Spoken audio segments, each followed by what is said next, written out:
I look forward to our discussion on budget oversight of the United States Coast Guard. The need for this panel to hear from Coast Guard leadership could not be more urgent. Every individual who raises their right hand to serve our country must be assured that they're joining a service that is worthy of their bravery and dedication and is led by senior officers who exemplify the highest ethical standards. As we recently learned, the Coast Guard failed in providing this assurance. A years-long investigation into allegations of sexual assault and sexual violence at the United States Coast Guard Academy uncovered a painful history, but failed to result in any accountability, and was not disclosed to this committee for the better part of a decade. This is disturbing and unacceptable. The Coast Guard not only failed to properly investigate, prosecute, and report criminal acts of assault and rape when they initially occurred at the Academy, but failed again to prosecute or discipline the perpetrators during the subsequent investigation referred to as Operation Fouled Anchor. To say that I am disappointed in the conduct of these senior leaders is an understatement. Coming forward to report sexual harassment or assault takes courage and bravery. But when those allegations are swept under the rug, it's insulting, re-traumatizing, and a further disservice to the victims. And the survivors who came forward at the Coast Guard Academy, in many cases, not once but multiple times, have had their disturbing assaults ignored. They deserve better. They deserve accountability, transparency, and justice. I will work to ensure that this committee delivers just that. The unconscionable failures of justice that occurred at the Academy are not isolated events. They are a symptom of a larger cultural problem in the Coast Guard of sexual harassment, sexual assault, and cronyism that stands in the way of accountability. Additional allegations in recent years that the Coast Guard failed to prosecute and report instances of sexual violence that occurred on commercial U.S.-flagged vessels raise serious questions about the Coast Guard's ability and, frankly, willpower to comply with laws and demand accountability. I have heard from a constituent whose traumatic experiences were not taken seriously by this Coast Guard. What I say to her, as well as to all service members who were failed, I am deeply sorry for what you experienced. I am grateful for your bravery in coming forward, and I'm committed to seeking justice. I'm further concerned that we have not yet heard every story, nor provided every victim throughout the service with a safe environment in which to come forward. What is clear is that there are deep-rooted issues at the Coast Guard, and we owe it to our service members and the American public to get answers and to get substantive change. I am fully committed to working with my colleagues on this committee, as well as with you, Admiral Fagan and Master Chief Jones, to remove this scourge from the United States Coast Guard. Also today, time permitting, we will discuss other matters of oversight that will inform the drafting of the next Coast Guard authorization bill. These matters include items important to our Coast Guard families, such as access to adequate and affordable childcare, housing, behavioral health supports, and related quality of life concerns. We will consider the budget request for fiscal year 2024 and the Coast Guard's ongoing major acquisitions program, such as the Great Lakes Icebreaker. I would also note that while the Senate Appropriations Committee has not yet marked up the Department of Homeland Security bill for fiscal year 2024, we know that that's a tough road ahead. There is a tough road ahead for shared priorities. Admiral and Master Chief, thank you for being here today. I look forward to hearing from you about how Congress can invest in the Coast Guard's most important resource, its people, and how we can work together to better serve those who serve our nation. With that, I will hand it over to a great advocate for the Coast Guard and a great colleague, Ranking Member Sullivan, for his opening remarks. Thank you, Madam Chair, and thank you for your leadership in calling this important hearing. I'd like to welcome Admiral Fagan, Master Chief Jones, and I'm eager to discuss the capabilities and challenges facing our United States Coast Guard. Today, we come together to assess the Coast Guard's operations, capabilities, and challenges to ensure that this indispensable military service is equipped with the resources, support, and guidance it needs to fulfill its vital role. The Coast Guard's mission set is wide-ranging and very demanding. It simultaneously plays roles as a military service, a law enforcement agency, a regulatory agency, all in allowing the organization to execute its missions. This broad mission set requires bravery, resilience, and tireless pursuit of excellence from Coast Guard men and women. I stand committed to the safety and security of our nation's waters and recognize the unwavering dedication of the men and women who serve in the United States Coast Guard. We have made tremendous strides in recent years to modernize the Coast Guard cutter fleet, enhance readiness, and adapt to an ever-evolving threat landscape. The National Security Cutter Acquisition Program has matured, and some of those assets are in the fleet doing great work. Last Congress, we authorized an additional $650 million for continued acquisition of offshore patrol cutters, 2 of which will be home ported in Kodiak, Alaska. But one area where we are desperately lagging behind competitors, particularly Russia, is our ability to operate freely in the Arctic. America is an Arctic nation because of Alaska. My state is on the front line of competition in the Arctic and serves as a safeguard for the United States against such threats emanating from this critical region. I have long emphasized the important role the Coast Guard plays in ensuring that we counter the authoritarian aggression of the hostile regimes in Russia and China. At no point was this more evident than last September, when a group of Chinese and Russian naval vessels operating together off the Aleutian Island chain in Alaska was posing, in my view, an unnecessary threat to our state and country. Continuous presence in the Arctic is essential to this effort, and the Coast Guard must be able to operate in the Arctic at will, the way the Russians do. To help ensure that we can do so, I included a provision in the FY 2019 National Defense Authorization Act to authorize the construction of 6 polar-class icebreakers, polar security cutters, as the Coast Guard calls them. And this committee later reiterated that support in the Coast Guard bill. I'm excited that we were able to move forward with the acquisition of these critical assets, and we're starting to build them. But I have serious concerns about the delays in the production of the polar security cutters and the impacts to our nation's security that these delays can cause. Last year, I helped authorize $150 million for the procurement of a commercially available icebreaker to help bring the United States additional offshore ice-breaking capability long before the delivery of the polar security cutters, which we are building. While the appropriations for that icebreaker were included in the Coast Guard, included in an appropriations bill at the last minute in the omnibus last year, still trying to figure out why, they were removed, literally, at the last minute.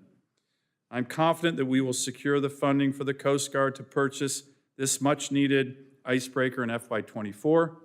It is in the President's budget, again, as it was last year, and I'm glad to see it will be home ported in Juneau, Alaska. Admiral, I look forward to continuing to work with you on that. Last month, Admiral Fagan and I, with Senator Murkowski, traveled to Alaska for the 17th Coast Guard District Change of Command ceremony in Juneau. We also visited Coast Guard facilities in Cordova and Kodiak, where we saw firsthand the struggles the service was facing in recruiting and retaining members, both in its military and civilian workforce. I know that the service is working hard to address recruiting and retention issues, but there is still much work to be done. The The service has missed its recruiting goals for the past 4 fiscal years and continues to struggle to keep members within the organization. Retention issues are particularly high for personnel stationed in remote areas, especially in Alaska. Admiral, you and I got to see that firsthand a couple of weeks ago. Access to healthcare providers, affordable housing, and childcare remain challenging. These challenges decrease the quality of life for Coast Guard members and may influence their decision whether to remain with the Coast Guard or not. Additionally, Coast Guard members, unlike their counterparts in the other military branches, do not have the guarantee of being paid during a government shutdown. This is completely unacceptable. To fix this, I have repeatedly introduced different versions of the Pay Our Coast Guard Act, but a permanent solution has not yet been managed to get a floor vote. You have my commitment to continue to work on that with both of you. Admiral, I know that you are taking actions to address the recruiting and retention issues on your end. Be assured I'm working to do what I can to ensure the Coast Guard members will continue to get paid the way the other services do in the event of a government shutdown. Lastly, like the chairman who issued a very powerful, heartfelt, and important opening statement, I must express that I'm deeply disturbed by the recent news about the travesties that occurred at the Coast Guard Academy. There's no place for sexual assault, sexual harassment in our society, particularly not in our military. It is essential that members of our armed forces feel safe, and it is unacceptable that institutions and leaders that were supposed to protect them failed to do so. Furthermore, when the Coast Guard failed to disclose to Congress the receipt of these reports and subsequent investigations, the service obstructed our ability to conduct vigorous oversight. This is what we are doing right now. This is exactly the type of gross mismanagement that congressional oversight is designed to protect against. This cannot be allowed to happen again. Thank you, and I look forward to the valuable insights and discussions that will shape the future of the United States Coast Guard. Next, we turn to Ranking Member Cruz for his opening statement. Thank you, Madam Chair, Ranking Member Sullivan. Admiral Fagan, Master Chief Jones, welcome. Your leadership is critically important today as the Coast Guard grapples with its inaction and the failure of transparency regarding past sexual assaults at the Coast Guard Academy. By not taking appropriate action to address past sexual misconduct at the Coast Guard Academy, the Coast Guard tragically failed to protect its most valuable assets, its people. Cadets entering the Coast Guard Academy commit to making great sacrifices in the service of their country and humanity. And yet, when the worst happened to them, the Coast Guard failed to return that commitment. A recent investigation of sexual assaults at the Coast Guard Academy found that many sexual assaults at the Academy were not taken seriously, and that the perpetrators of these crimes were dealt with administratively rather than criminally. More than 60 potential victims were identified in these investigations. The Coast Guard's insufficient action or outright inaction has caused further trauma for these victims and has blunted proper accountability for those responsible for these crimes. Moreover, the Coast Guard kept these investigations hidden from Congress for years, 3.5 years, delaying reporting the findings of the investigations to Congress. Admiral, you and I talked about that last night. That failure of transparency is unacceptable. We need to make improvements to ensure that this failure to notify Congress does not happen again. And you can be sure that this committee will be conducting rigorous oversight to ensure that these improvements are made. We owe our brave Coast Guardsmen, men and women, a workplace free from sexual assault and harassment, so that they can focus on their critical work of saving lives, intercepting drugs, and defending our maritime border, which is more important now than ever. For years, I've worked on a bipartisan basis with Senator Gillibrand to protect members of the military from sexual assault. Together, we led the fight to enact into law the Military Justice Improvement and Increasing Prevention Act, which professionalized and improved how the military prosecutes sexual assault and other serious crimes. Senator Gillibrand and I also teamed up in a bipartisan way to enact into law the Cadet Act, which ended the unfair and antiquated policies that forced female students at America's military academies, including the Coast Guard Academy, into 3 terrible choices if a female cadet became pregnant. Either forcibly getting an abortion against her wishes, going to court and legally surrendering her parental rights over her child, or withdrawing from the service academy and repaying the federal government the cost of her entire education. This made no sense. It was frankly an idiotic policy, and I'm very glad that we were together able to pass in December the Cadet Act, changing that policy so that now women at our service academies, if they choose to be mothers, can be mothers to their children and can also serve and defend our nation at the same time. It is imperative that we work to ensure the dignity, the well-being, and the safety of our military members, including cadets who will one day form our officer corps. In Texas, Coast Guard members are on patrol 365 days a year. From Station South Padre Island to Sector Houston, Galveston, and beyond, Coast Guard members stand the watch to keep our citizens and our nation safe. Earlier this year, I introduced a resolution commending the Coast Guard for its outstanding work in safeguarding the American people through promotion of national security and maritime border security. It highlighted that during fiscal year 2022, the Coast Guard interdicted over 400,000 pounds of narcotics and over 12,000 illegal aliens, while conducting over 6,000 at-sea boardings of fishing vessels and stopping 87 foreign fishing incursions. In addition, the Coast Guard ensures economic security through rigorous vessel inspections and by keeping commerce moving in and over our waterways. At a time when our allies need clean U.S. energy abroad, I hope that Admiral Fagan can commit today that the Coast Guard will work expeditiously with the Maritime Administration to complete processing deepwater port license applications. The Coast Guard also plays an important role in setting schedules for drawbridges. In doing so, it must balance all the public interests of mariners, drivers, and road builders to keep the people and goods moving in all modes of transportation without compromising safety. The Coast Guard must work with all stakeholders in advance of changes and not impose a schedule that is impractical, even on a temporary basis. For example, a recent schedule change on a drawbridge on a rail corridor along the east coast of Florida threatens stoppages that would cause freight rail service to block nearby grade crossings and severely restrict the operations of passenger rail services. I understand a proposal has been offered by the railroads that would provide mariners with access to the waterway for 60% of the daylight hours.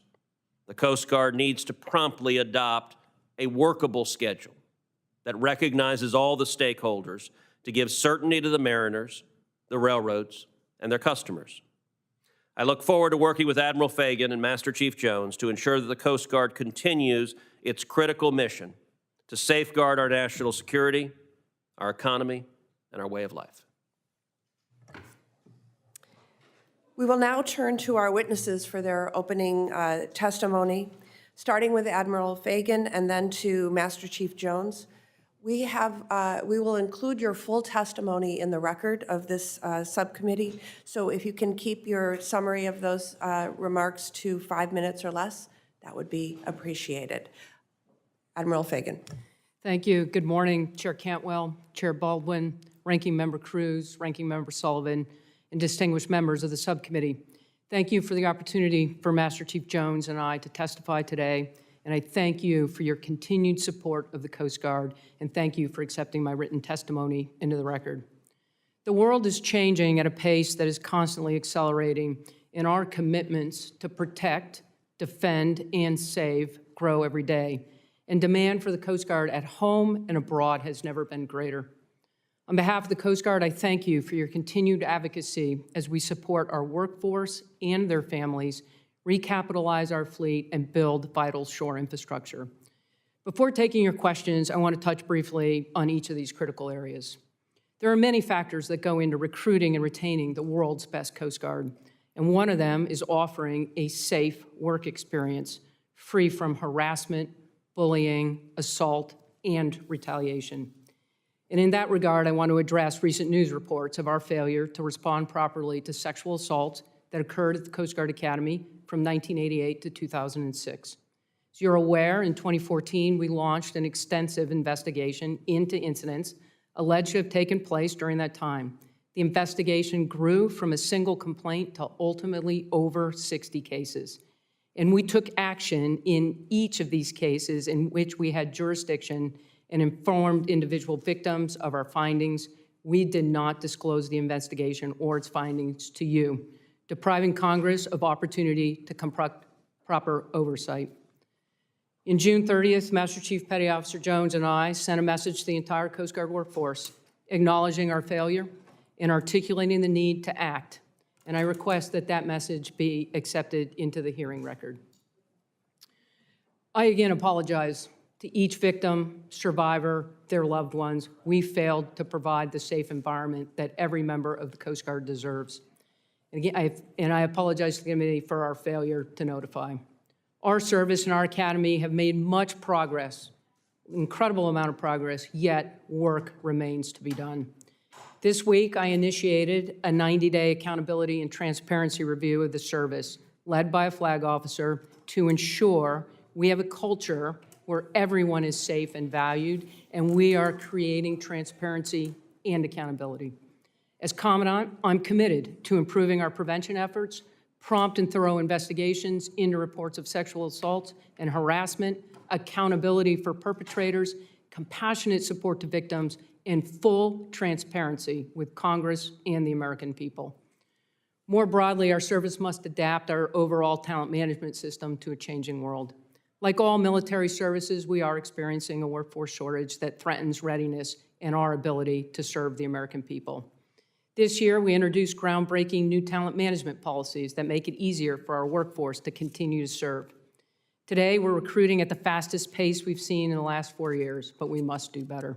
We're investing in new digital recruiting tools, opening new recruiting offices to reach more communities. To attract and retain a highly skilled workforce, we must properly support our sentinels and their families. We must invest to ensure pay and entitlements keep pace with the rapidly changing economy. And we continue to work alongside the Department of Defense and this committee to ensure access to health care, affordable housing, and child care. Beyond investing in the Coast Guard workforce, my investment priority includes ships, aircraft, and shore facilities. Our major cutter acquisition programs, including the Polar Security Cutter, the Offshore Patrol Cutter, and the Waterways Commerce Cutter, will enable our presence in the high latitudes, along our maritime borders, and our inland rivers. To support these new ships, we must invest in our shore infrastructure in their future home ports, particularly in places like Kodiak, Seattle, and Charleston. To ensure aviation readiness into the 2040s, we'll consolidate our helicopter fleet into a single platform MH-60 Tango. I ask for your continued support to ensure the Coast Guard, like every U.S. Armed Force, has the stable and predictable funding necessary for mission execution. I'm completely committed to the safety, support, and success of our entire Coast Guard workforce and their families, and to working transparently with Congress to achieve these goals. Thank you. Thank you for the opportunity to testify, and I look forward to your questions. Thank you. Good morning. Chair Cantwell, Chair Baldwin, Ranking Member Cruz, Ranking Member Sullivan, and distinguished subcommittee members. It's an honor to appear before you as a Master Chief Petty Officer of the Coast Guard. I apologize for not providing a written statement. I would be happy to submit a statement after the hearing if you would be willing to accept it. As I begin, I would like to express my sincere appreciation alongside Admiral Fagan on behalf of our dedicated personnel for your unwavering support of our United States Coast Guard. The Coast Guard workforce is the heart and soul of our organization, and their dedication and sacrifices keep our nation safe and secure. Every day, Coast Guard sentinels put their lives on the line to protect, to defend, and to save. I want to echo the sentiment of the Commandant's opening statement and clearly state to this committee and the entire workforce that everyone in our service has a right to a safe workplace free from harassment, bullying, assault, and retaliation. Our workforce deserves nothing less. As we discuss the future of the Coast Guard, my primary focus is our sentinels, specifically the service's ability to recruit and retain the talented individuals necessary to effectively carry out the critical missions our nation demands and our nation deserves. Your continued support and advocacy have enabled our recent recruiting initiatives, which include opening 10 new recruiting offices, leveraging innovative technology to reach potential recruits, initiating 4 new JROTC programs, and developing the Scout Talent and Refer program, resulting in more active duty and reservist sessions at this point in fiscal year 23 than the entirety of fiscal year 22. This is our highest accession rate since 2019. We still have work to do, and your continued support will allow our recruiting practices and talent management policies to evolve in order to attract and retain the best young people our nation has to offer. The United States Coast Guard is more than a military service. We're a family. Our service members and their families become integral parts of the communities in which they live. With your support, we will retain our workforce and their families by ensuring access to affordable housing, quality mental and physical health care, competitive compensation, and modernized assets and infrastructure. These issues are vital to our sentinels and to their families. While I acknowledge that those who volunteer to serve are not primarily motivated by pay, it is essential to recognize that they may likely leave for better compensation elsewhere. The fiscal year 24 pay raise is a good step in the right direction and the most significant increase since 2002. To ensure we remain an employer of choice, we must continue investing in our basic pay scale. Your support of the Pay Our Coast Guard Act is crucial for the health of our service. The Coast Guard welcomes legislative parity with our DoD counterparts. We are thankful for the continued support of Congress to recapitalize the facilities at Training Center Cape May, our only enlisted accession point. The Coast Guard included a multi-purpose training facility at Cape May as part of our unfunded priorities list for fiscal year 24, which would enable year-round training and improve recruit throughput and our ability to develop resilient, fleet-ready sentinels. I want to reiterate the Coast Guard's critical role in protecting our nation's maritime interests and ensuring the safety and security of our citizens. Our mission supporting the Heartland's critical infrastructure and maintaining thousands of aid to navigation has never been more important. Of the $5.4 trillion that flows on our maritime transportation system each year, more than $4.5 trillion moves on America's western rivers. Among our many modernization and acquisition efforts, we look forward to deploying new waterways commerce cutters to replace an aging fleet of ships, some over 70 years old. The improved living conditions and ability to accommodate mixed-gender crews are a much-needed step forward. Your continued support is vital to our critical missions and overcoming these pressing readiness and modernization challenges. Rest assured that Admiral Fagan and I are committed to fostering a culture wherein our members feel safe, trusted, valued, and included. I am grateful for the unwavering commitment of this committee to support the mission to defend and safeguard America's vital maritime domain. Thank you for the opportunity to appear before you today, and I look forward to answering your questions. Thank you for your testimony. We will now start a round of questions, and I will begin. So I want to start by reiterating my commitment to seeking answers, transparency, and accountability for the victims identified in Operation Fouled Anchor, and for all victims of sexual harassment and sexual violence across the Coast Guard. It is unacceptable that Congress is just learning about this operation now. Admiral Fagan, with your leadership of the Coast Guard, will you commit to working with this committee to examine how these significant failures occurred and why the operation was kept secret from Congress?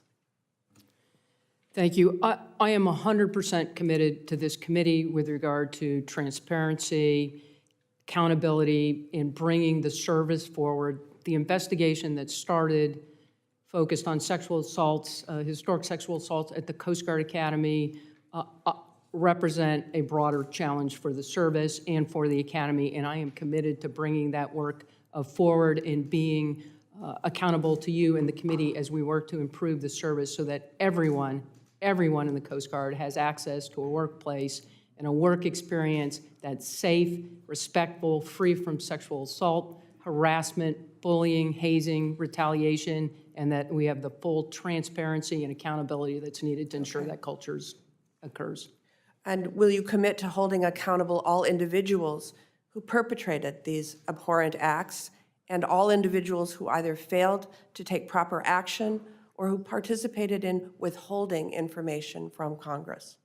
So I am committed to accountability to the fullest extent of the law, and as in all cases where we've got jurisdiction and ability to hold accountable in accordance with the laws that are currently in place, I commit to working with the committee on that.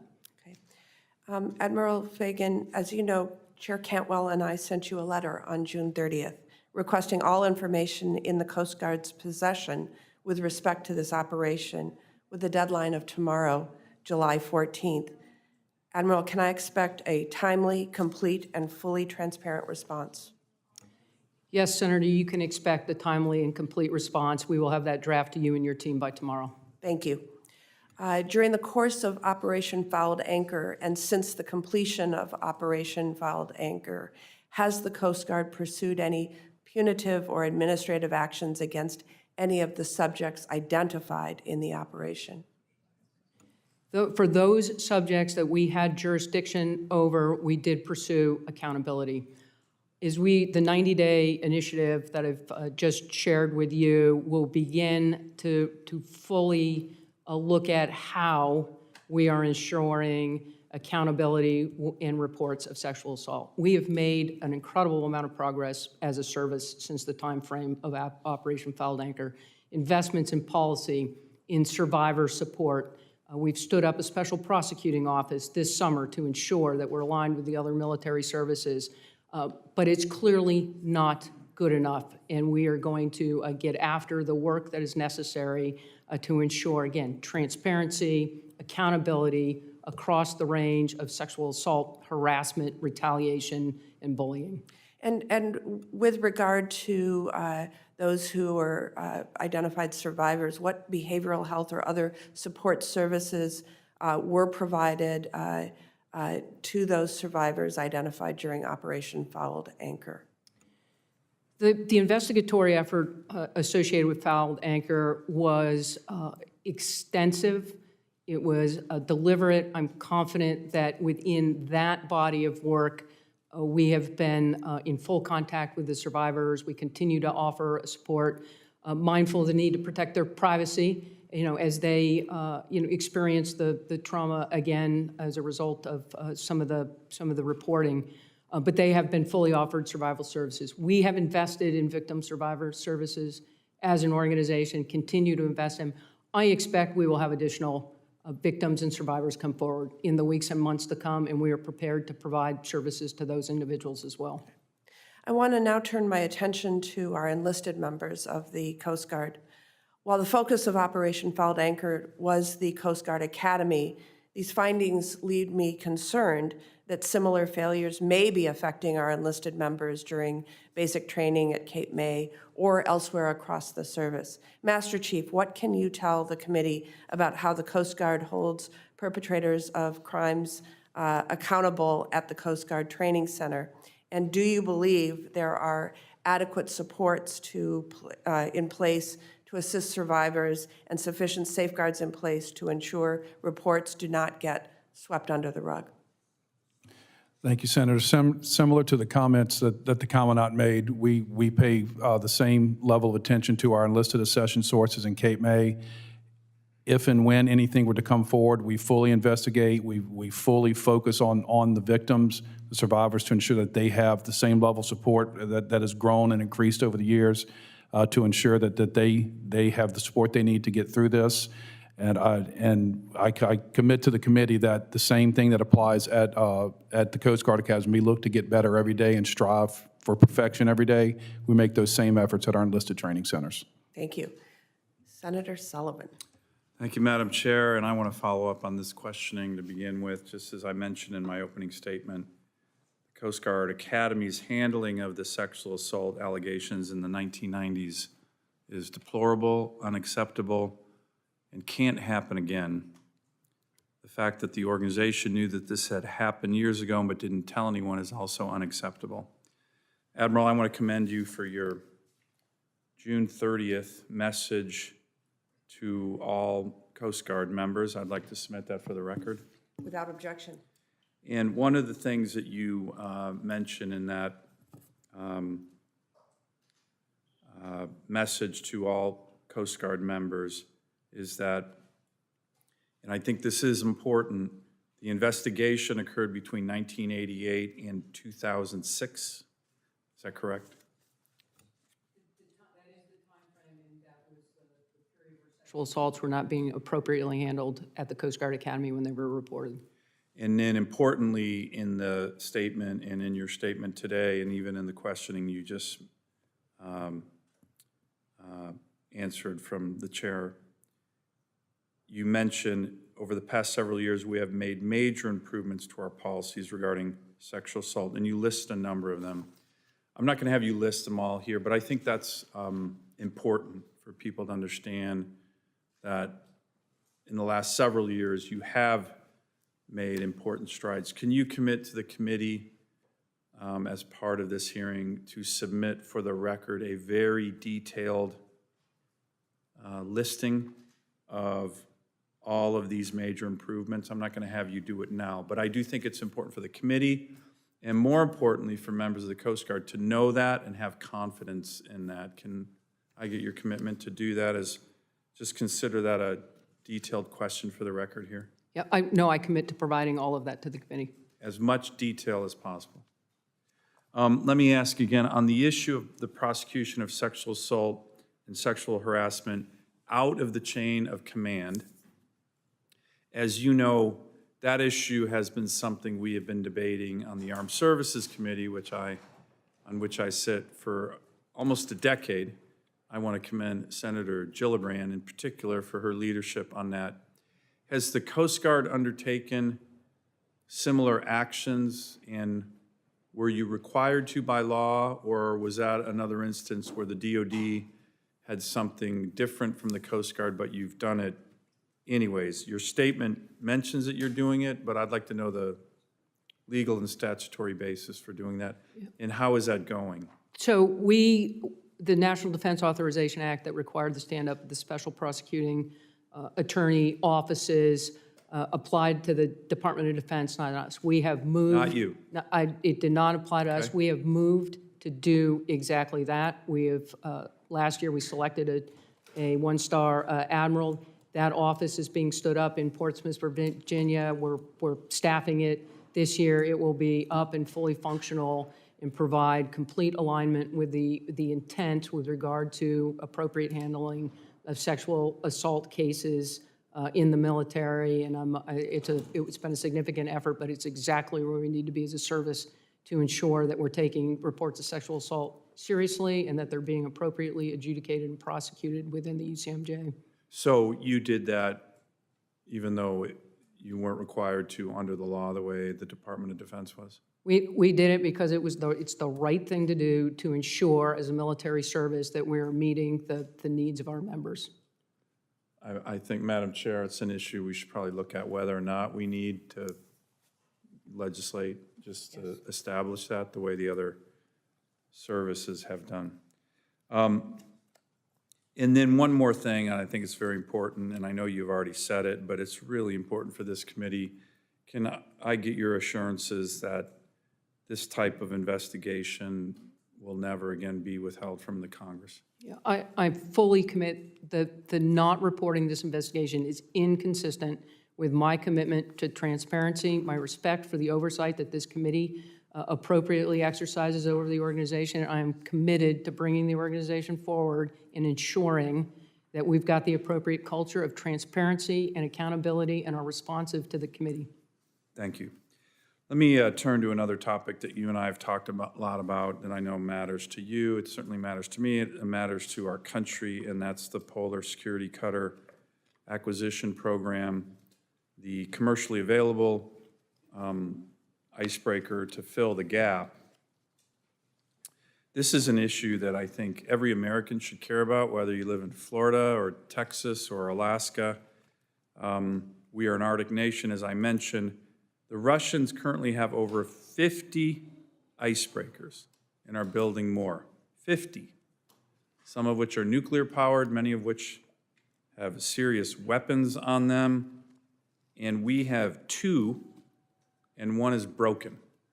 I think we have less icebreakers in Singapore, and they're near the equator. This is just completely unacceptable. My time has expired, but Madam Chair, I do want to just ask, and I'll follow up in the second round of questioning. Admiral, you've been a strong supporter of both of these programs. Can you give me an update first on the Polar Security Cutter acquisition lags that we are seeing and what we are expecting in terms of the building of our own Polar Security Cutters? And perhaps I'll leave to the second round of questioning the commercially available issue that you and I have worked on. And again, I appreciate the Coast Guard working so hard to get that in the President's budget again. It was in the President's budget last year and somehow got removed at the end of the omnibus, which still rankles me. But on the lag time on the building of the Polar Security Cutters. So thank you. We're committed to the Polar Security Cutter and that contract. We're an Arctic nation. It is critical to our national security. And we continue to engage in the Joint Program Office with the Navy to ensure that we field that critical capacity and capability for the nation. The shipyard that the contract was awarded to was recently purchased and is now owned by Bollinger, Mississippi. We're working with the owner on accelerating detailed design, understanding what and definitizing the schedule and any implications with regard to new cost estimates. I was at that yard just a few weeks ago. They've welded a test coupon. I am confident we are going to begin building that ship as we go into the next calendar year, early in the next calendar year. It'll be at least a 4-year project to build that ship, and I understand that puts a deep freeze 2028 potentially at risk, but we continue to engage with the shipyard and with the leadership there to accelerate into the work that is critical to getting that ship building begun and then fielding and executing it on behalf of the nation. Thank you. I'm going to continue on the theme of ice breaking also on our fresh coasts. Admiral Fagan, for the second round, I want to turn our attention to the fiscal year 2024 budget request. As you know, we have been working with the Coast Guard for nearly a decade to acquire a new heavy Great Lakes icebreaker. This vessel is critical for all the types of activities on the Great Lakes, from saving lives and property from flooding to transportation that supports billions of dollars in economic activity. We need more icebreaking capacity. Despite efforts in Congress to allocate funding for planning and design as well as acquisition of long lead time materials, the Coast Guard still estimates this additional heavy icebreaker may be another 10 years from realization. This year, the budget request includes $55 million for the Great Lakes icebreaker. And I noticed that you included an additional request of $20 million in your unfunded priorities list. If Congress were to fund the full request of $75 million, would this help deliver the icebreaker faster? If so, how much sooner?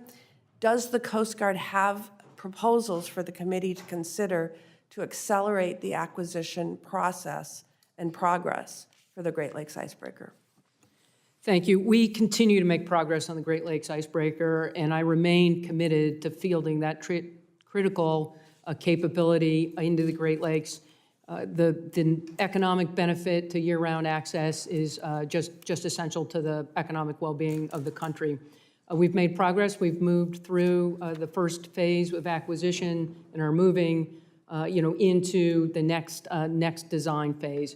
So additional money, the UPL money, would help with long lead time materials to begin to accelerate into construction of a ship. Just as with the Polar Security Cutter, shipbuilding is a complicated and complex process. We continue to work on design. I commit to fielding a ship that's at least as capable as the Mackinac. Hull form and technology has evolved in the 20 years since the Mackinac was built, and we need to make sure that we field the best, most capable ship, and remain committed to working with you and understand the urgency with regard to the need to move that acquisition forward. I think all of us here would agree that our women and men in uniform are this nation's most valuable asset. And the families who support them on a daily basis are just as deserving of our respect and admiration. This committee continues to work to provide the Coast Guard families with appropriate services and support. Yet, I believe there's a significant capacity for improvement, particularly where our families are at rural duty stations. I personally discussed these challenges with members of the Coast Guard stationed in Wisconsin.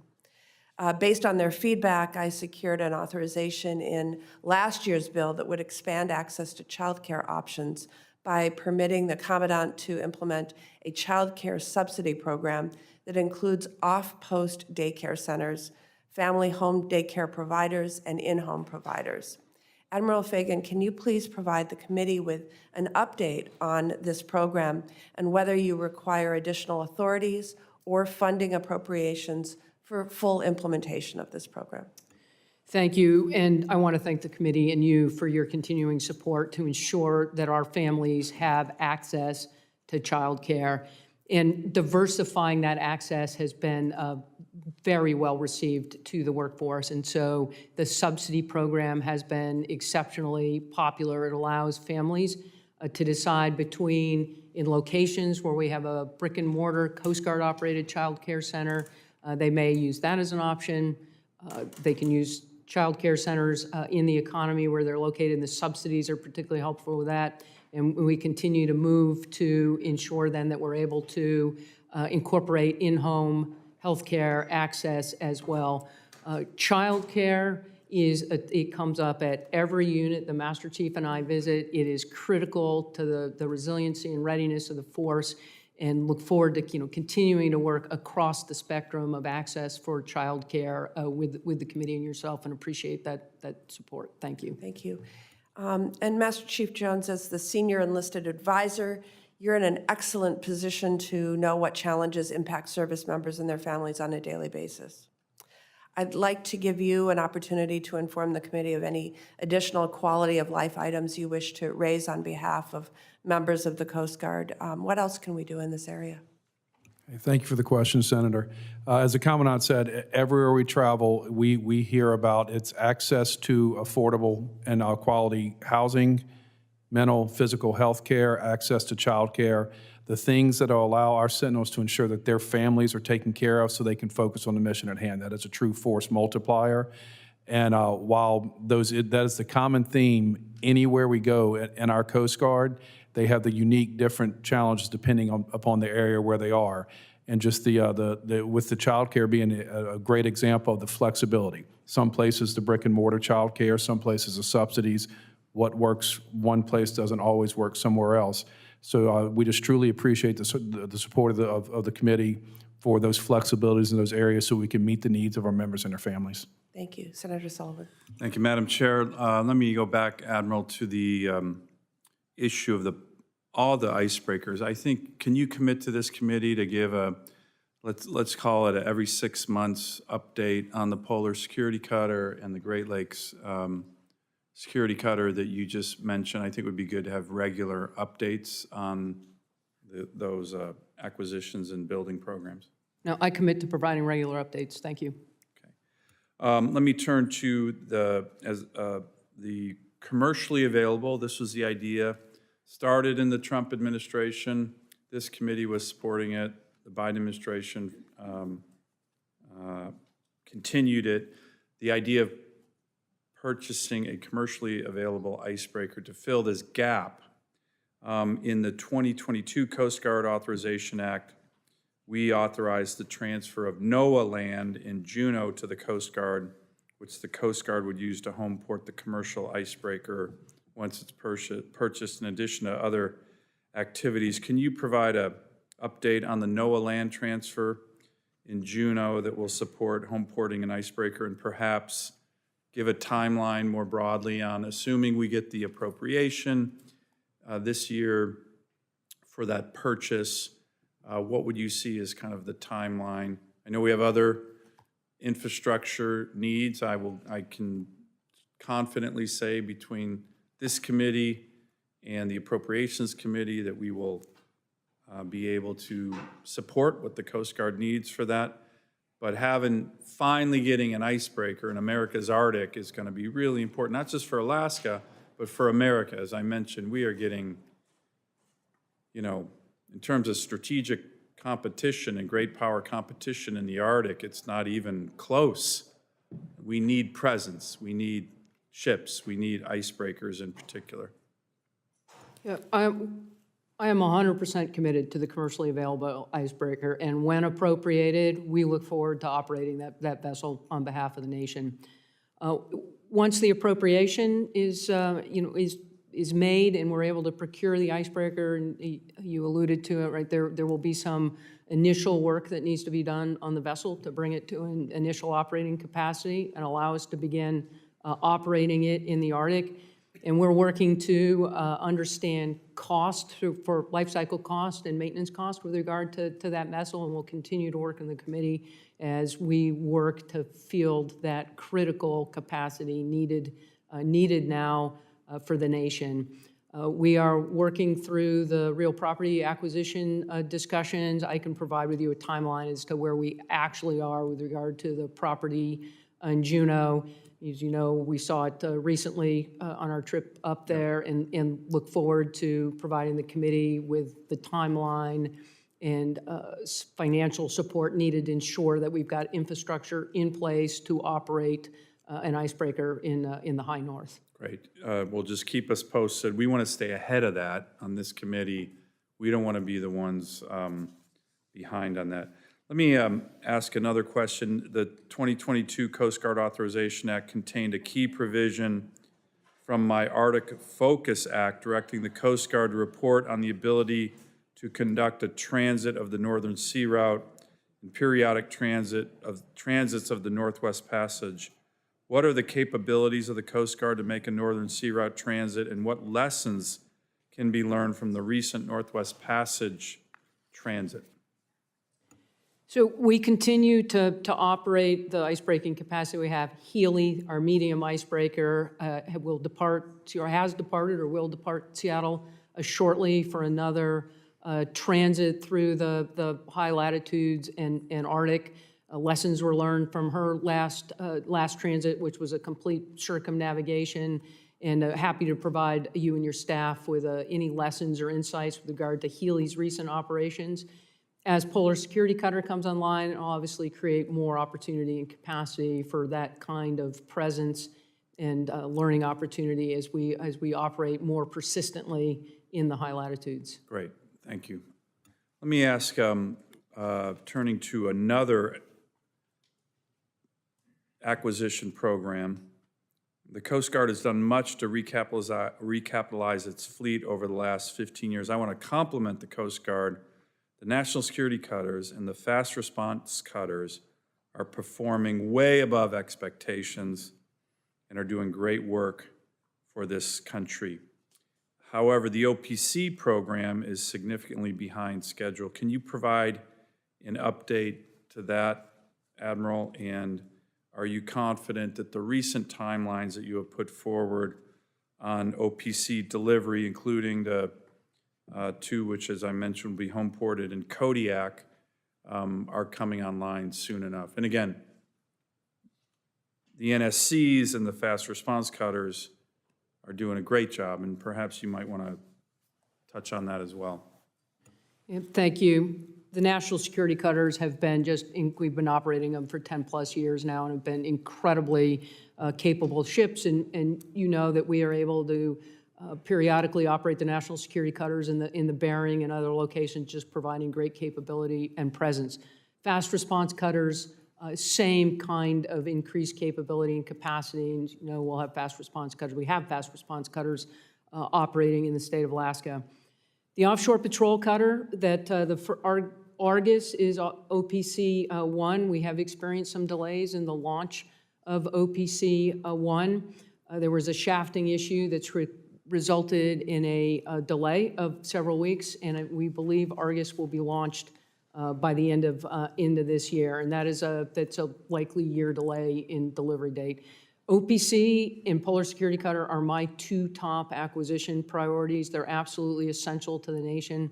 The offshore patrol cutter is replacing, ships that are 50-plus years old, the 210-foot cutters and 270-foot cutters, and so continuing to move forward with speed and intent on the OPC is a priority for the organization. I look forward to seeing Argus in the water soon. Great, thank you. I'm going to take the chairwoman's prerogative to ask another question before turning it over to Senator Warnock for his questions.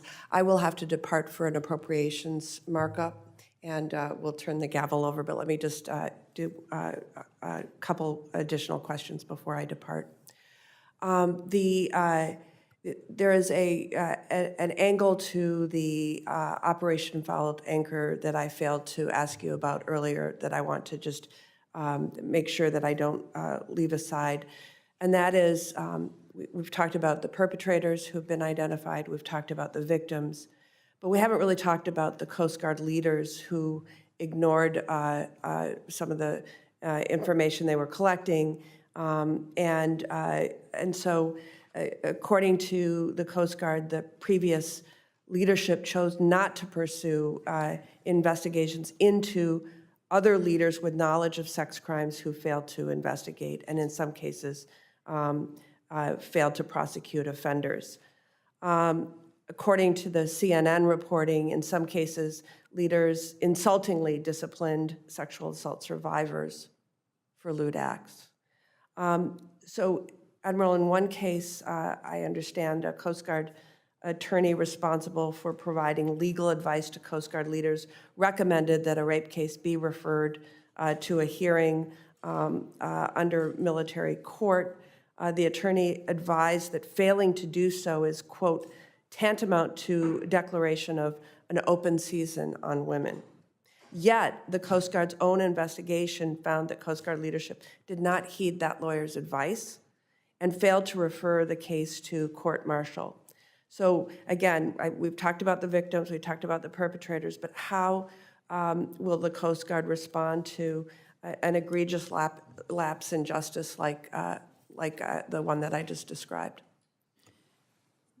The pattern of failure to address sexual assault reports at the Coast Guard Academy. Sexual assault was a crime in the 1980s, and it is still a crime. And there was a lack of policy clarity and clarity of leadership with regard to how those reports needed to be handled, investigated, how the victims needed to be supported. We failed, the cadets at the Coast Guard Academy at that time period. Moving forward, I'm committed to ensuring that we've got full transparency and accountability in the system, not just for perpetrators, but for leaders who fail to abide by the policies that we've got in place to ensure that we provide a safe experience and environment for everyone in the workforce. Thank you, Admiral. Now, different transition. The Coast Guard has the unique role of providing for U.S. safety at home as well as abroad.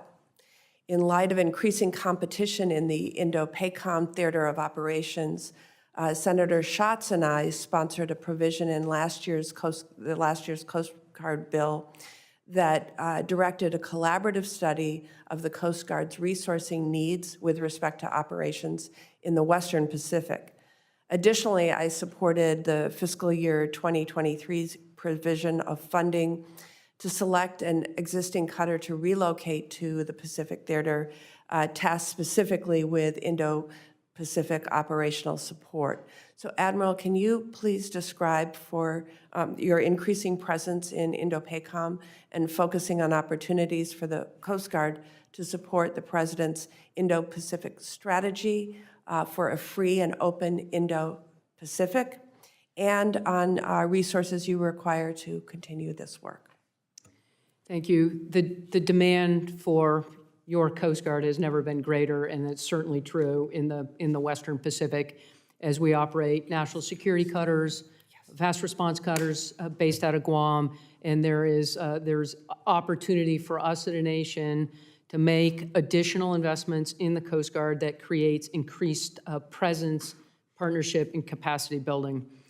In our UPL, you'll see 4 fast response cutters. That's a direct acknowledgement of that type of capability and access might create greater presence throughout that theater where we can engage with the individual island nations to support the Indo-Pacific strategy. You mentioned the Pacific Support Tender. That cutter has been identified and will be rehome porting into Honolulu for the next couple of years to begin operating and providing that critical work in support. And she should be in Honolulu by December. And we look forward to continuing to explore with the committee and the administration on how we might invest in the Coast Guard and increase our persistence and presence in the Western Pacific. Senator Warnock. Thank you very much, Chair, and thank you, Admiral Fagan and Master Chief Jones. I appreciate you being here to help us understand the Coast Guard's needs.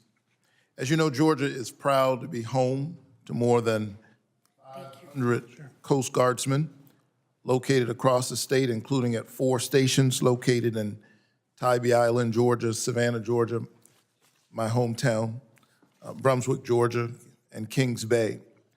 These Coast Guardsmen are valuable members of our communities, and their service is critical to protecting the lives and the property of Georgians all along our coast. This is especially true during hurricane seasons, which have been getting worse due to climate change. As global temperatures rise, scientists believe hurricanes will cause greater rainfall and higher storm surges, threatening our coastal communities and requiring more robust federal emergency responses. Admiral Fagan, how is the Coast Guard preparing to respond to the growing intensity of storms and other consequences of climate change on our coastal communities? Thank you. We continue to look for opportunities to increase resiliency around our forward shore infrastructure. I published a climate framework to provide clarity and focus to the organization across the suite of challenges we have associated with climate change. Specifically, we use NOAA's sea level data to ensure that as we rebuild infrastructure after a hurricane, that it's done in a way that is more resilient and acknowledges likely impacts to sea level rise. After Hurricane Michael, several of the stations then that had sustained only minor damages because we had rebuilt them in a way more resilient to climate change, and we remain committed to improving infrastructure resiliency, particularly as it's associated with storm intensity and sea level rise. Thank you so much, and it's difficult to overstate, or maybe impossible to overstate how important this is. And it's important for the federal government to be able to respond to the reality of climate change that we're living through now. To another subject altogether, I believe it is important that we provide our military services with the tools they need to successfully perform their missions and come home to their families. I'm concerned about long-range surveillance capability gaps that could result from a lapse in upgrading to the HC-130J aircraft, given no additional aircraft were requested in the budget request. The HC-130J provides surveillance in support of search and rescue missions, maritime law enforcement, and marine environmental protection, and is vital for Coast Guard operations, as you know, in the Indo-Pacific. That is why I was proud to send a letter to Homeland Security Appropriations Committee requesting continued support for the Coast Guard's efforts to upgrade to HC-130Js. Admiral Fagan, how would delayed or reduced HC-130J modernization affect the Coast Guard and your mission? The C-130J is an incredible aircraft, and as we have fielded them at air stations, particularly in Kodiak on the West Coast, the added legs availability in airtime of that aircraft has been a game-changing for search and rescue surveillance. We've indicated desire for an additional C-130J in our UPL request. We have a program of record of 22 for that aircraft and continue to work with the committee and here to ensure that we bring those aircraft online as funding is appropriated for them. They've been just incredible assets as they help with logistics, surveillance, and across the mission suite that we conduct as a United States Coast Guard. Thank you so much. It's important that our service members have the equipment that they need, and I look forward to supporting the Coast Guard through the budget process. Thank you so much. Thank you. Thank you, Senator Warnock. I'm going to have a few final questions before we wrap up this hearing. Admiral, and Master Chief, I want to get your views on the recruiting challenges. And by the way, all the services are having recruiting challenges, as you know. What actions has the Coast Guard taken to address your recruiting challenges, and what do your projections show about the health of your workforce moving forward? Well, I'd like to thank the committee for the support that we have received to help address some of the recruiting challenge we've faced as an organization. We've been able to increase recruiter capacity, open new recruiting offices, and begin to just elevate awareness of who we are as an organization. We have made significant progress in recruiting. At this point in the year, we have onboarded more people into Cape May than we did the entirety of last year. Good. But there is still work to do. The talent management, workforce management work that we have embarked on will help make the service more attractive and to retain those members that we bring in. I am committed across the suite of levers that we have to recruit, make the service attractive to those who have a propensity to serve, and then to retain those members and their families once they've entered service. And again, I really appreciate the support that we have had, and we will continue to lean into. And my understanding is your retention rates are actually pretty good. Is that true? The retention rates are re-enlistment, retention. They're good. We have had a slight uptick in sort of decrease in retention in this past year. It is unclear at this point what that is a result of. Is it a kind of a re-leveling post-COVID? I don't know. At this point, I'm satisfied with where our retention numbers are. This is really an initial recruiting challenge for the enlisted workforce, in which one of the reasons why the Cape May investments become so critical as we continue to onboard that enlisted force into the service. Do you have a view on the recruiting issues, Master? Thank you, Senator. In addition to all the comments that the Commandant made, other investments are with our recruiters. We've invested in software that allows them, it's quicker to get from contact to a young member to actually getting them signed up and into boot camp. Those investments has helped. Thank you very much to the staff there. The wonderful news that we have is, while we don't have enough people coming into Cape May, the quality of human being that's coming into our United States Coast Guard is second to none. Good. I mean, they're absolutely the best this country has to offer. We need more. So we are very excited in that capacity, and we're doing a lot of efforts internally in the organization to where we simply tell our story better. We, as serving sentinels, do a better job. As the Commandant says quite often, when people know about the Coast Guard, we've got them. They love the Coast Guard. They want to be part of Well, it. let me follow up with a related question. The Coast Guard Act of 2022 required the Coast Guard to maintain at least one JROTC program in every Coast Guard district. How do you view this as a potential recruiting tool to tell your story, and can we expect to see a JROTC program in Alaska soon pursuant to that Coast Guard Authorization Act provision from 2022? We have been onboarding JROTC programs as well, and we're moving deliberately to expand those programs. We intend to comply with the Coast Guard Act. Look forward to working with your staff on where that is timing-wise. It has been a great tool for increasing awareness of who we are as a service, and look forward to continuing to increase investments in the JROTC program. Great. Let me turn to another topic, Admiral, that you and I have talked about a lot. I have a very comprehensive bill that the Coast Guard helped my team and I and Senator Whitehouse's team draft.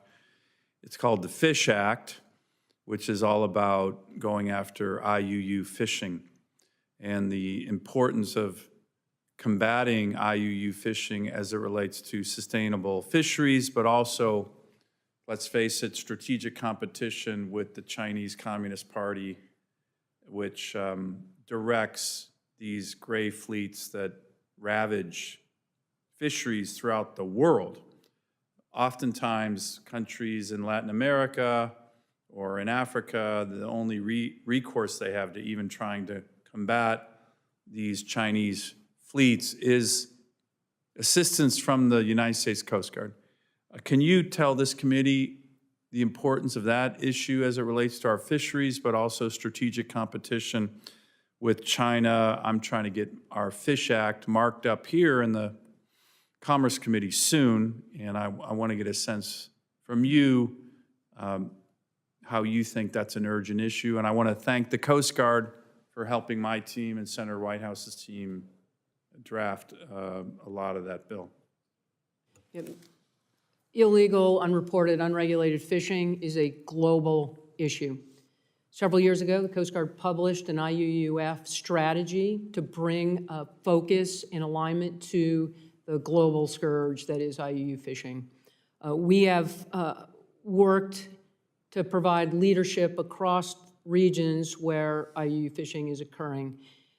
We've got great examples where bilateral fish rider agreements between the United States and a small island nation provide a great way to take that nation's organic sovereignty and law enforcement authorities over their own fishing stocks.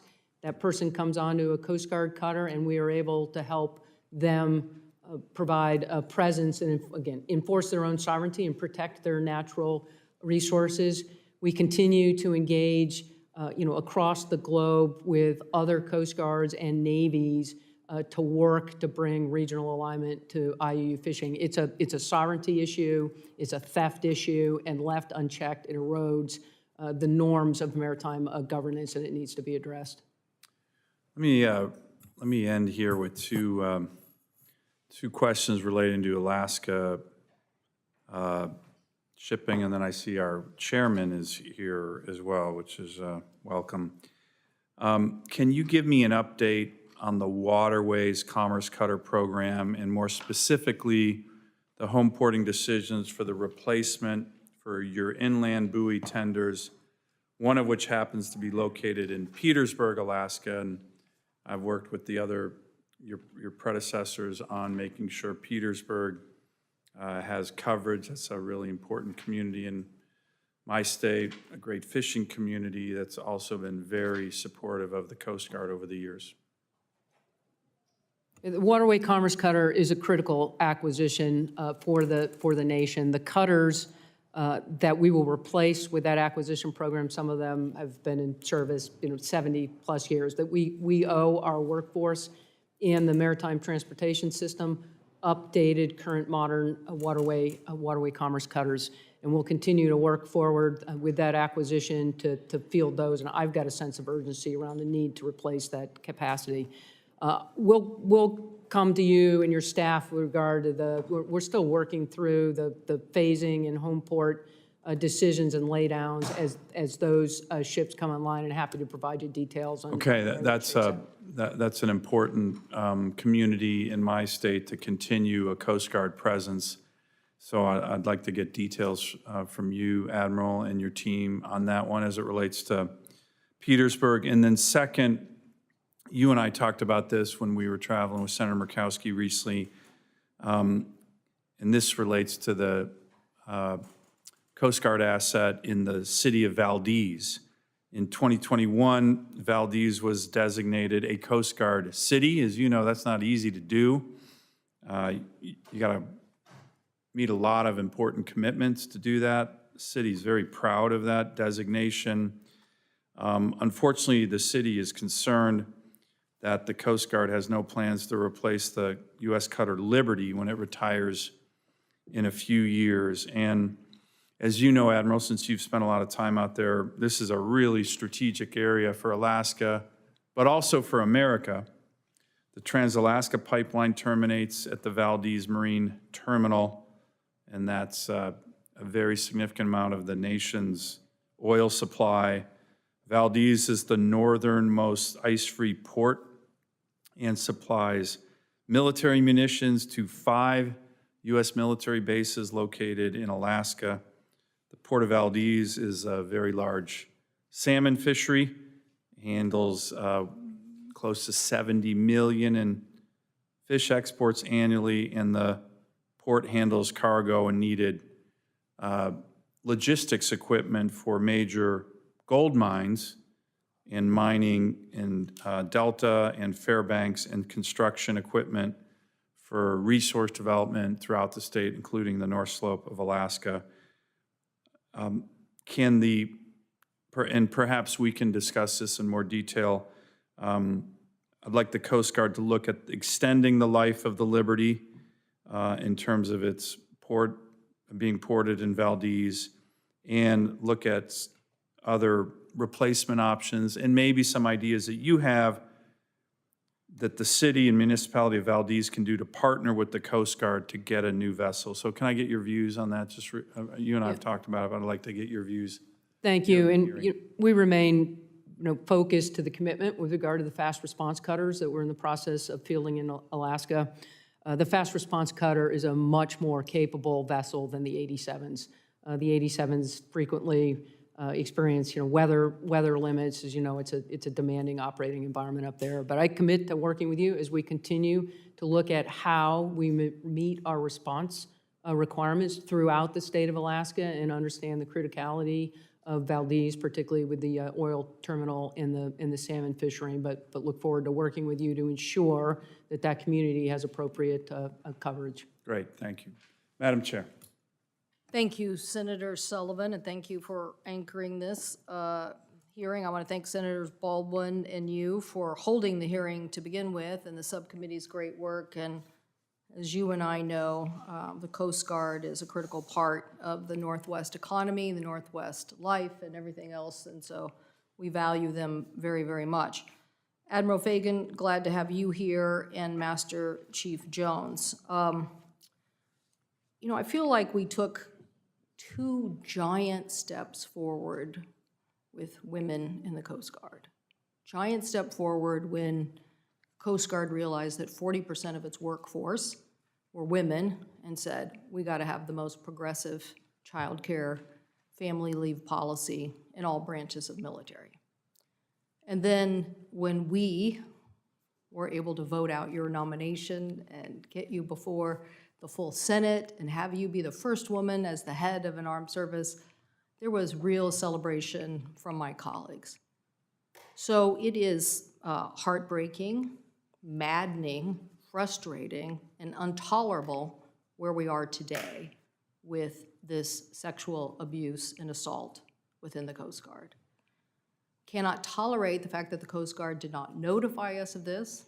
We cannot have the media be the policeman on the beat, and I'm going to ask for an IG inspection so that we can get to the bottom of all the problems that have occurred here post the knowledge and information. Now, I understand that you and relatively new, how many months now on the job? 13 months. 13 months. And people are saying that a lot of this took place from 2014 to 2020, but there are also reports that there are things that have happened as recently as 2022. So I need to hear from you, what do you think are the necessary steps to really give everybody a full accounting of what's transpired and your recommendations on how we are going to fix this, and what is the reasoning why Congress wasn't notified of the situation? We failed the committee when we did not disclose in 2020. I'm the Commandant now, and I am committed to that not happening again. And I'm committing to moving forward in a manner that's consistent with the transparency that I strive for as Commandant and that you expect as the Oversight Committee.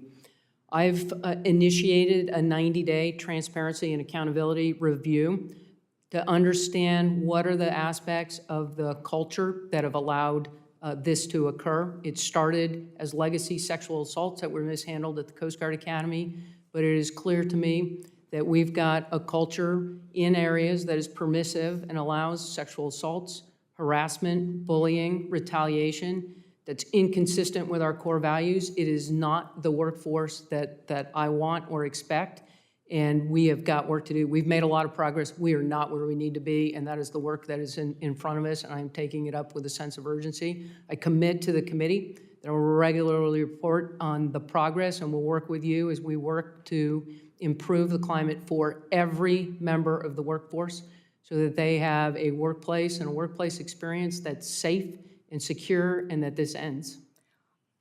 Well, Admiral, it's very frustrating to hear that you think there is a culture of assault at the Coast Guard. And this is not going to be tolerated. It's not going to be tolerated by us, it's not going to be tolerated by the American people, and we are going to hold people accountable. And one of the reasons we were excited about your nomination is because we thought it was going to usher in a new era. And I want to understand what you think the principles are for changing that culture now. But we are going to hold people accountable. So we do not have a culture of assault in the Coast Guard. I think the exact words were legacy of cultural, well, we'll get the actual record. There was a legacy of mishandling of reports of sexual assault at the Coast Guard Academy in the 80s. We have made an incredible amount of progress as an organization investing in policy, victim support, how we investigate and hold accountable those perpetrators. We are not the same organization today that we were in the 1980s, but we are not where we need to be. Just like on a ship when you have rust, we've got pockets of rust that need to be eliminated from the organization to ensure that there's no silence around it, that every victim feels safe coming forward, that they're supported, and that what the end goal is that we have 0 sexual assaults in the organization. So what are the 3 things that you are undertaking to make sure that happens?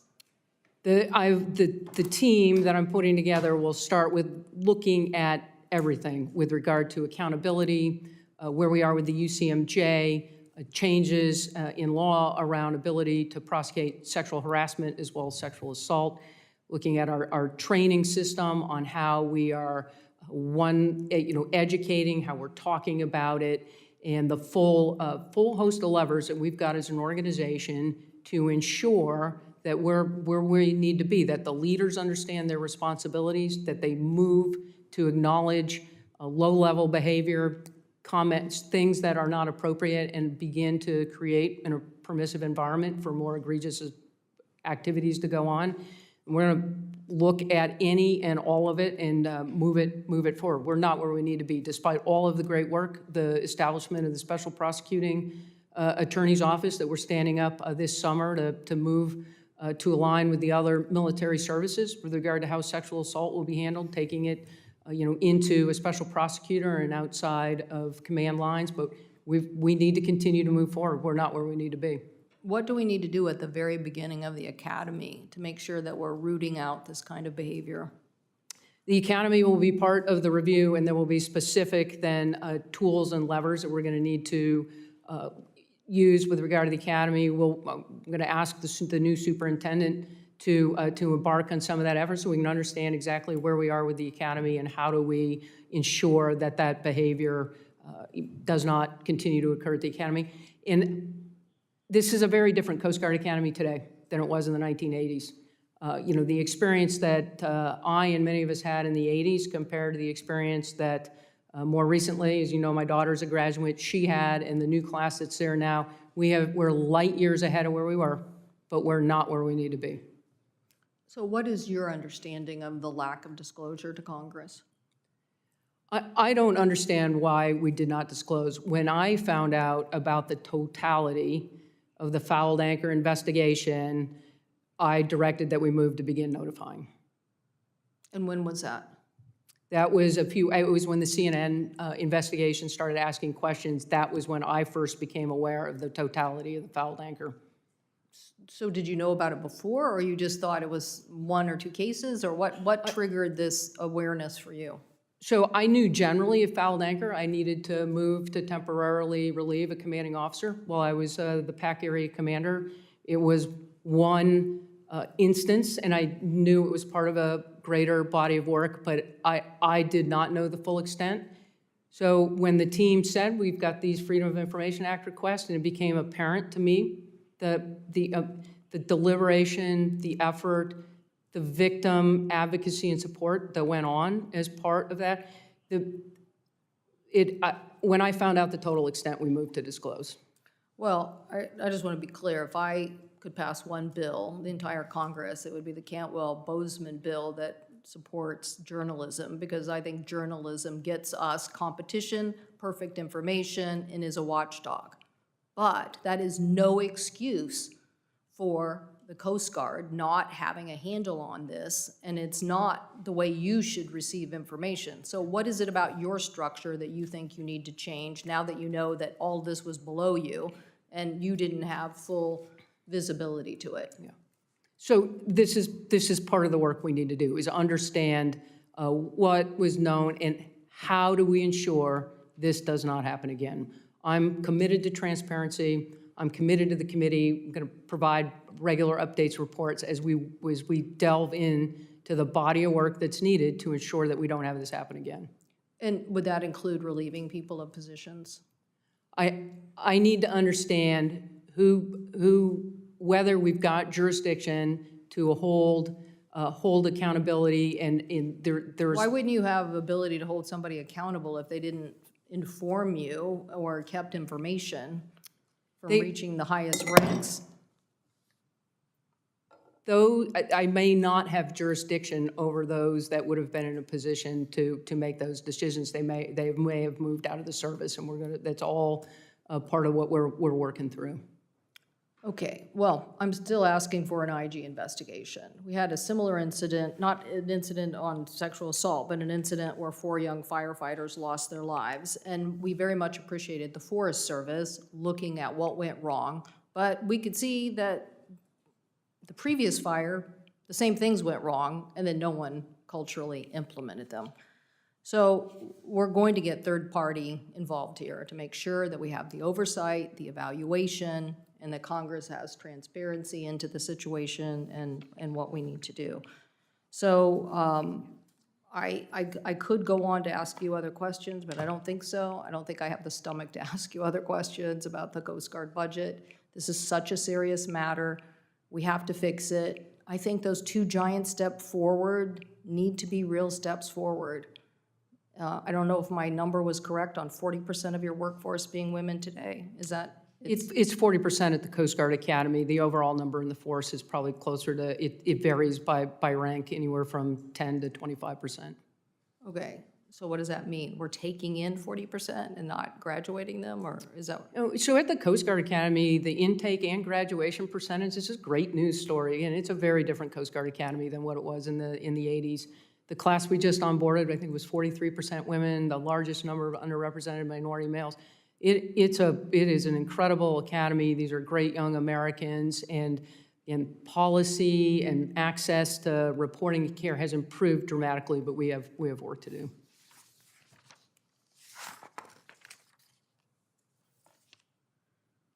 Master Chief Jones, do you agree this is an intolerable situation? Absolutely, Senator. Okay. And do you have any further comments about what you think the Coast Guard should be doing here? In line with what the Commandant said, our goal is to get up every single day. We strive for perfection tomorrow. We are better, but better is not good enough, and we won't accept until we make our Coast Guard the best it can absolutely be. Every Sentinel has the right to feel safe, trusted, valued, included, and empowered in their workplace, and that's what we strive for every single day. Well, this needs to be a cultural change, and so I hope that you are going to put your full effort into this as well. Yes, ma'am. Thank you, Mr. Chairman. Thank you, Madam Chair. This concludes our hearing. The hearing record will remain open for 2 weeks until July 27th.